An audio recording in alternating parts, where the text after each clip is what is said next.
அப்படின்னா நேத்து நடந்தது எல்லாமே டிராமா, அப்படிதானே? ஆமான்னு சொன்னா உன்னால என்ன பண்ண முடியும்? பாரு, சந்தர்ப்பம் கிடைக்காத வரைக்கும் தான் ஆம்பளைங்க எல்லாம் யோக்கியம். நான் என்னை சேர்த்து தான் சொல்றேன். இதான் மாமா, இதேதான் உங்க பிரச்சனை. நீங்க பண்ண அதே தப்ப உங்க பையன் வெற்றியும் பண்ணிருப்பாரு, நம்புறீங்களா? மாமா, பெத்தவங்களோட கண்ணீர் மட்டும் இல்ல, பிள்ளையோட கண்ணீரும் நிம்மதி அழிச்சிடும். இப்ப 10:30 மணிக்கு ரெஜிஸ்ட்ரேஷன். எல்லாரும் கிளம்புங்க. மன்னிச்சிடுங்க மாமா, என் புருஷன் மேல இருக்கிற பிரச்சனைக்கு தீர்வு கிடைக்கிற வரைக்கும் இவர் ரெஜிஸ்டர் ஆபீஸ் வர மாட்டாரு. அப்ப வெளியே போடா ராஸ்கல். அப்பா,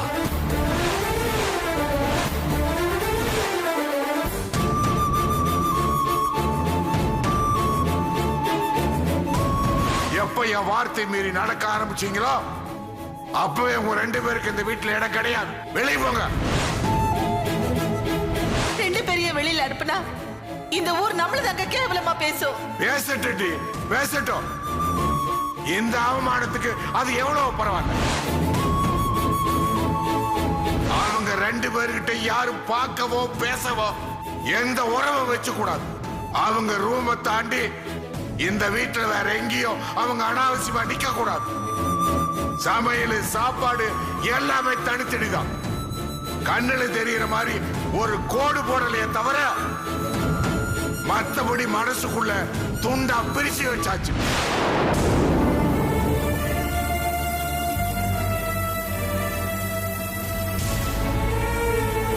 என்னங்க, தைரியமா நீங்க எதிர்த்து போராட வேண்டிய நேரம் அது. இப்படி தளர்ந்து போலாமா?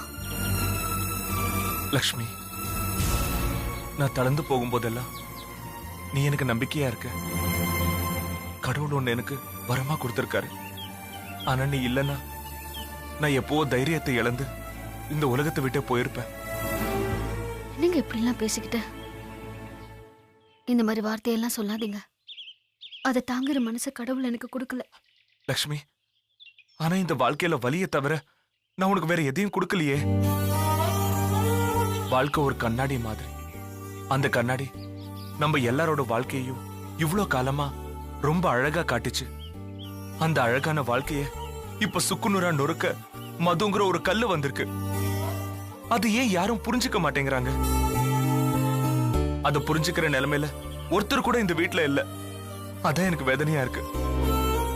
நாடகத்தை நம்புறாங்க, வேஷத்தை நெஜம்னு நினைக்கிறாங்க. அந்த மதுவோட சேர்ந்து உண்மையை குழி தோண்டி எல்லாரும் புதைக்கிறாங்களே. இது பாருங்க, புதைச்சாலும் உண்மை ஒரு நாள் வெடிச்சு வெளியில வரும். அன்னைக்கு அவ வேஷம் எல்லாமே கலையும். அது எனக்கு லட்சுமி. உறவுகளோட கூடியிருந்த நம்மள அகதிகள் போல அனாதைகள் ஆக்கிட்டா. நம்ம வீட்டுக்குள்ளேயே நம்ம 2 பேரையும் தனிமைப்படுத்திட்டா. உரிமையோடு இருக்க வேண்டிய நம்மள ஒண்ணுமே இல்லாத வெறுமையாக்கிட்டா. இந்த ஊருக்கு பயந்து நமக்கு இந்த வீட்டுல இடம் கொடுத்திருக்காங்களே தவிர பாசத்துக்கு பணிஞ்சு இல்ல. லக்ஷ்மி, பெத்து வளர்த்த என்னையும் புரிஞ்சுக்கல. செங்கல் செங்கலா பிரிஞ்சு கடந்த இந்த குடும்பத்தை ஒன்னா சேர்த்த ஒன்னையும் புரிஞ்சுக்கல. உட்காருங்க. அவங்க புரிஞ்சுக்கலைங்கிறதுக்காக நம்ம வீட்டுல இருக்கிறவங்களுக்கு நம்ம மேல பாசம் இல்லைன்னு ஆயிடுமா? இத பாருங்க, அந்த பாசத்தை வேஷங்கிற தர மறைச்சிருக்கு, அவ்வளவுதாங்க. அதை கிழிச்செறிகிற காலம் ரொம்ப தூரத்துல இல்ல. அது மத்தவங்களுக்கு புரியல. புரிய வைக்க வேண்டிய பொறுப்பு நமக்கு இருக்கு. அது உங்களுக்கு தெரியுதா இல்லையா?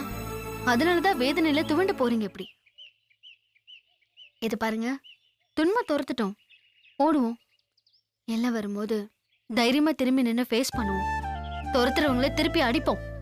அப்ப யார் ஜெயிக்கிறாங்கன்னு பார்க்கலாம். நீங்க இப்படி ஃபீல் பண்ணாதீங்க. சரி வாங்க போலாம். சும்மா ஃபீல் பண்ணிக்கிட்டே எந்திரிங்க, வாங்க.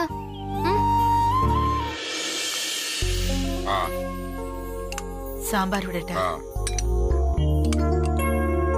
போதும்.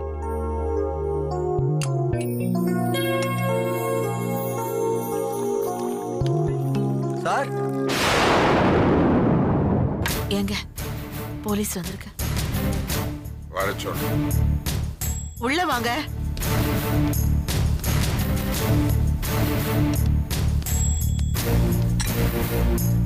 ஐயா வணக்கம் ஐயா.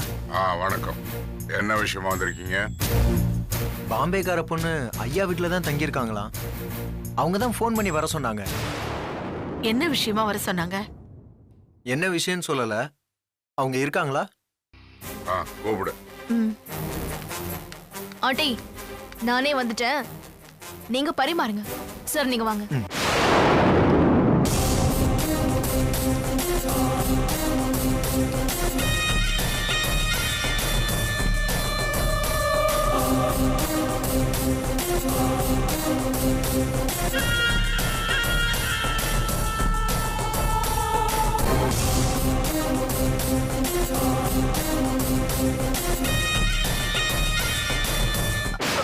என்னங்க சாப்பிடாம கை கழுவிட்டு? குடும்பமான கை நழுவி போயிடக்கூடாதுல்ல.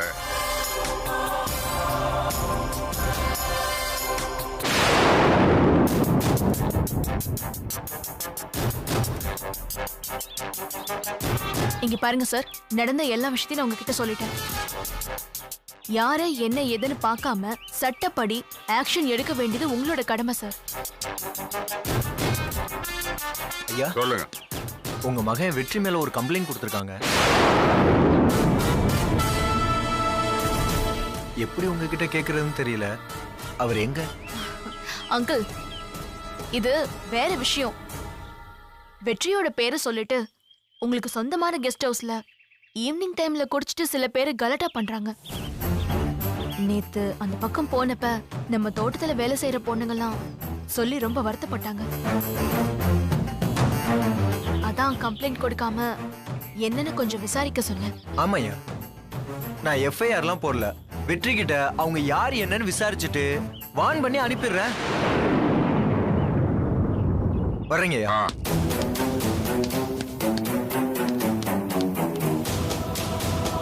ஆண்டி என்னாச்சு? ஒண்ணு இல்லம்மா. அங்கிள் சாப்பிட்டீங்களா இல்லையா நீங்க? சாப்பிட்டம்மா. எங்க சாப்பிட்டாரு? பாதியிலே கை கழுவிட்டு வந்துட்டாரு. ஏன் அங்கிள் சாப்பிடாம எந்திரிச்சிட்டீங்க? இல்லம்மா, மனசுக்கு பாரமா இருக்கு. உனக்கு கொடுத்த வாக்கை நிறைவேற்ற முடியலையே. பவரா பட்டணியில எல்லாரும் கையெழுத்து போட்டுடுவாங்கன்னு எதிர்பார்த்தேன். ஆனா லட்சுமி அதுக்கு தடையா வந்து நிப்பான்னு நான் எதிர்பார்க்கல. நானும் வந்த வேலை முடிஞ்சிரும் தான் நினைச்சேன். நான் என்னதான் என்ன கண்ட்ரோல் பண்ணிக்கிட்டாலும் உங்க பையனை பார்க்கும் போதெல்லாம் தப்பு செஞ்ச ஒரு ஆள் எந்த தண்டனையும் இல்லாம சுதந்திரமா சுத்திக்கிட்டு இருக்காரே, அதுக்கு நாமளும் உடந்தையா இருக்கோமேன்னு மனசு உறுத்துது. உங்க முகத்துக்காக தான் எல்லாத்தையும் பொறுத்து போயிட்டு இருக்கேன். உங்களால பவர் ஆஃப் அட்டானி தர முடியாதுன்னா நான் ஊருக்கு கிளம்பிடுவேன். அது அவன் தான் முடியாதுன்னு சொல்லிட்டானம்மா. அப்போ இந்த ப்ராஜெக்ட் எவ்வளவுதானா? இந்த ஊருக்கு வந்ததுக்கு வெறும் அவமானம் மட்டும்தான் மிச்சமா எனக்கு. கோவப்படாதம்மா. நான் வேணும்னா வெற்றி கிட்ட இன்னொரு தடவை பேசிதான் பாக்குறேன்னு. யாரு பேசினாலும் வெற்றி இனிமே கேட்க மாட்டாரு. அப்ப வேற என்னதாம்மா வழி? அங்கிள், நீங்க தப்பா நினைக்கலன்னா நான் ஒரு வழி சொல்லட்டுமா? இத நான் எனக்காக சொல்லல, இந்த கிராமத்துக்காகவும் உங்களுக்காகவும் தான் சொல்றேன். சரி சொல்லுமா. இது பரம்பரை சொத்து தானே? ஆமா. நீங்க வெற்றி பங்கு என்னவோ அதை மட்டும் பிரிச்சு கொடுத்துட்டு மத்தவங்க எல்லாரோட பங்கையும் வச்சு நம்ம பவர் ஆஃப் அட்டர்னில கையெழுத்து போட்டுக்கலாமே. சொத்தை பிரிக்கிறது? வெற்றி லட்சுமியை பிரிச்சு தனியா தானே வச்சிருக்கீங்க, இல்ல எனக்காக பிரிச்சு வச்ச மாதிரி நடிக்கிறீங்களா? இல்ல இல்லையம்மா. அப்போ நீங்களே என்ன ஏமாத்துறீங்களா அங்கிள்? நான் உங்களை ரொம்ப நம்புறேன். மது, சந்தேகப்படாதம்மா. உங்க மாமா கொடுத்த வாக்க நிறைவேற்றுவாரு. ஏங்க சும்மா எதுக்கு யோசிக்கிறீங்க? இல்ல வள்ளியம்மா, சொத்தை பிரிக்கிறது நினைச்சா மனசுக்கு கனமா இருக்கு. மொத்தமாவா பிரிக்க போறீங்க? வெற்றியோட பங்கு தானே அவனுக்கு பிரிச்சு கொடுக்க போறீங்க.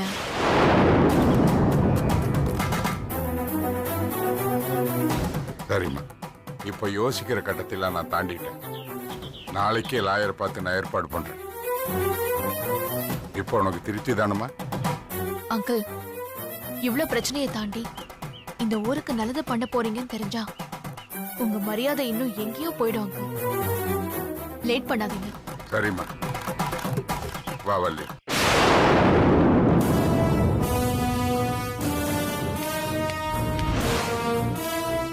இப்படியெல்லாம் வேற வேற திட்டம் போடுறாளா?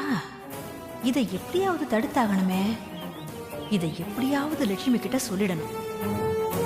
அங்க பாரு நிலாவை பாரு. இன்னும் ஒரு வாய், 2 வாய், அப்புறம் அவ்வளவுதான். finished. ஓகே.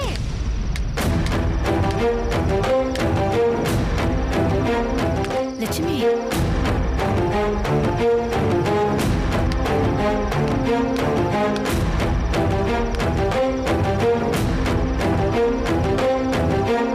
சமத்தா சாப்பிடணும் அமர். சமத்து குட்டில நீ. லட்சுமி, என்னம்மா இங்க என்ன பண்றீங்க? யாரு கண்ணியாவது பற்ற போறீங்க? பட்ட நான் சமாளிச்சுக்கிறேன்டி. அங்க உங்க வாழ்க்கையவே ஒருத்தி உருட்டி விளையாடிக்கிட்டு இருக்கா. அது தெரியாம இங்க உன் புள்ளைக்கு உருட்டி சாப்பாடு ஊட்டிக்கிட்டு இருக்கிறியா? என்னம்மா இதுக்கு மேல என்ன நடக்க வேண்டியிருக்கு? யாராவது பாத்திர போறாங்கம்மா? என்னது? ஏமா சும்மா உங்களை வீட்டை விட்டு ஒதுக்கி வச்சிருக்காங்கன்னு நினைக்கிறியா? அந்த விஷ பாம்பு முதல்ல உன் புருஷன் காலை சுத்துச்சு. இப்ப அது மேல ஏறி உங்க கழுத்தையே இருக்க போகுதுமா. புரியல. அவ இந்த குடும்பத்தை சுக்கலா உடைக்கிறதுன்னு முடிவு பண்ணிட்டான். நாளைக்கு உன் மாமனாரு வக்கீலோட வரப்போறாரு. வக்கீலோடயா? எதுக்கு? நீ உன் புருஷனை பவர் ஆஃப் அட்டானில கையெழுத்து போடக்கூடாதுன்னு சொல்லிட்டல. அதனால உங்க பங்க மட்டும் தனியா பிரிச்சு கொடுத்துட போறாங்களாம். மாமா இதுக்கு ஒத்துக்கிட்டாரா? ஒத்துக்காமல நான் விழுந்தடிச்சு உன்கிட்ட வந்து சொல்றேன். அம்மா, மாமா இதுக்கு ஒத்துக்க மாட்டாருமா. அவர் எப்பவுமே இந்த குடும்பம் செதறக்கூடாதுன்னு நினைக்கிறவரு. அவர் அப்படி எல்லாம் பண்ண மாட்டாரு. நீங்க போங்க, யாராவது பாத்திர போறாங்க. நீ அவர் மேல வச்சிருக்கிற நம்பிக்கையில 10% கூட அவர் உங்க மேல வைக்கல. நீ நம்பினாலும் நம்பலைனாலும் நான் சொல்றதா நிஜம். அது நாளைக்கு உனக்கே தெரிய போகுது பாரு. மாமா இதுக்கு எப்படி ஒத்துக்கிட்டாரு? ஏமா அது நான் கேட்க முடியுமா? உரிமை இருக்கிறவங்க தான் கேட்கணும். இங்க பாரு லட்சுமி, எது எப்படியோ இது இந்த குடும்பத்துக்கும் அந்த கருங்காலிக்கும் நடக்கிற போராட்டம். இதுல அவ ஜெயிச்சிட்டா இந்த குடும்பம் இருக்கிற இடம் தெரியாம போயிடும். யாரு ஜெயிக்கணும், அதுக்கு என்ன பண்ணணும்னு நீயே யோசிச்சுக்கமா. இங்க பாரு, இந்த விஷயத்த உன் காதுல போட்டுட்டேன். நான் வரேம்மா.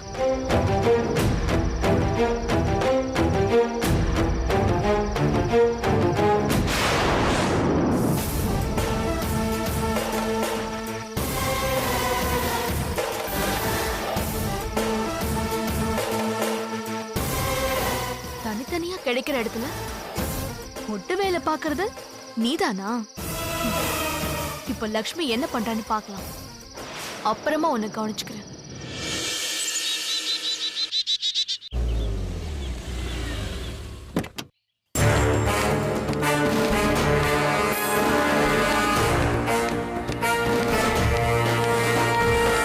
வணக்கம் ஐயா. வாங்க வைக்கலாமா, வாங்க வாங்க.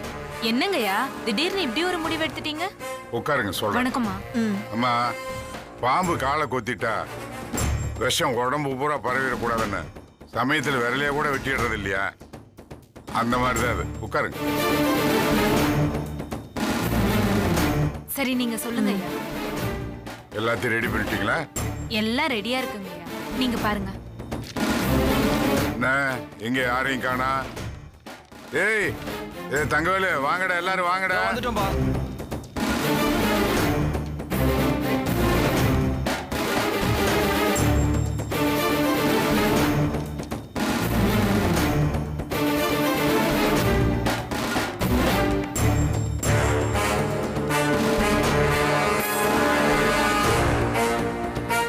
என்னங்க, மாமா பண்றது எனக்கு கொஞ்சம் கூட சரியா படல.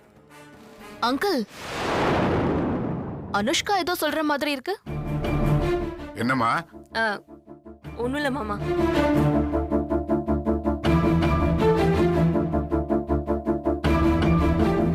ஏங்க, வெற்றி இன்னும் இங்க வரல.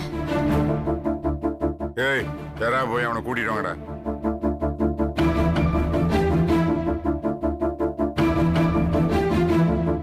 என்னடா நின்னுட்டு இருக்கீங்க? நான் சொன்னது காதல் இல்லையா? போங்க. கூப்பிடுறேன்ப்பா.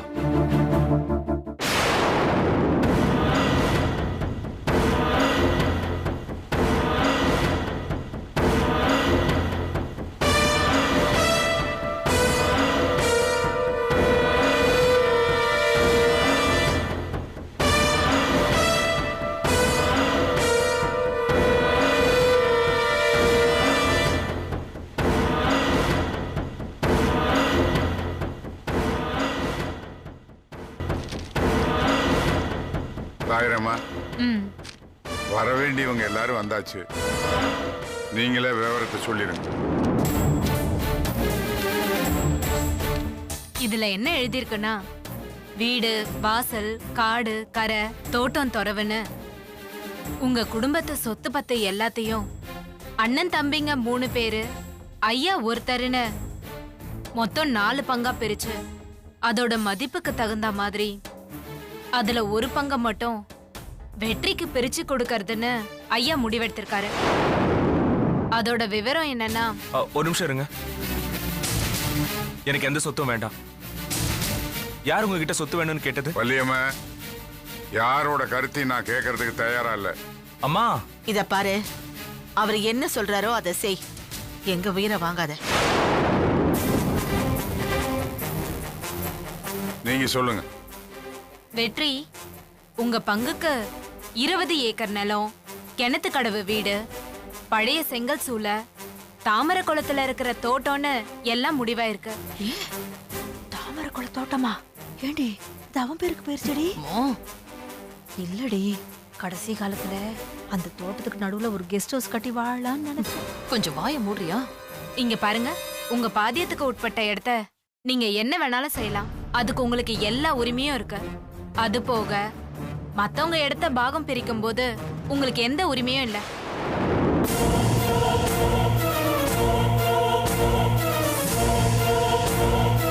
இதெல்லாம் ஏன் சொல்றேன்னா, நாளைக்கு நாட்டாமையா அவரோட பங்கை யாருக்கு வேணாலும் கொடுக்கலாம். அதுக்கப்புறம் நீங்க பிரச்சனை பண்ணக்கூடாதுல, அதுக்காக தான் சொல்றேன். உங்களுக்கு வேற ஏதாவது சந்தேகம் இருக்கா? இல்ல. அப்ப இதுல உங்களுக்கு சம்மதமா? மத்தவங்களுக்கெல்லாம் சம்மதம்னா எனக்கும் சம்மதம். எங்களுக்கும் சம்மதம் தான். ஏமா அனுஷ்கா, உனக்கு இதுல விருப்பம் இருக்கா இல்லையா? வாயை திறக்க மாட்டேங்கிற. நேரம் பார்த்து போட்டு கொடுக்குது பாரு. என்ன அனு? நான் சொல்றதுக்கு என்னத்த இருக்கு? உன் மனசுல என்ன இருக்கோ அது சொல்லு. என் மனசுல அப்படியே உனக்கு கழுத்து அடிச்சு கொல்லணும் போல இருக்கு. சொல்லவா? எல்லாரும் அமைதியா இருந்தா என்ன அர்த்தம்? சபையில கேள்வி கேட்டா பதில் சொல்லணும். அம்மா, கையெழுத்து போட வேண்டியது நான் தானே. எனக்கு சம்மதம். எனக்கும் சம்மதம்பா. எனக்கும் சம்மதம். பேனா கூட, நான் முதல்ல கையெழுத்து போடுறேன்.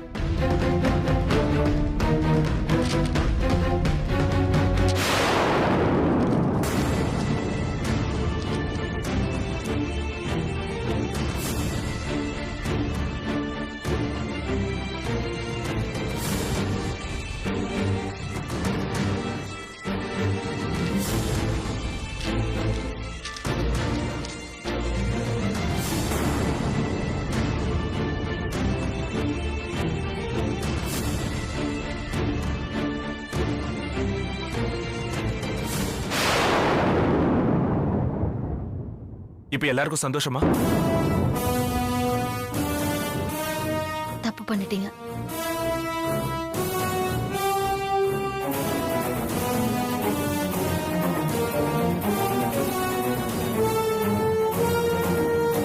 இல்ல லக்ஷ்மி.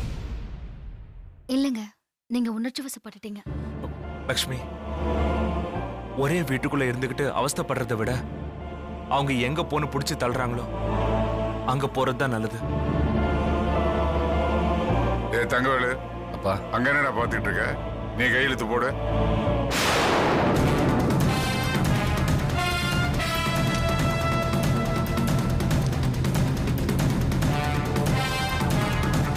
மாமா,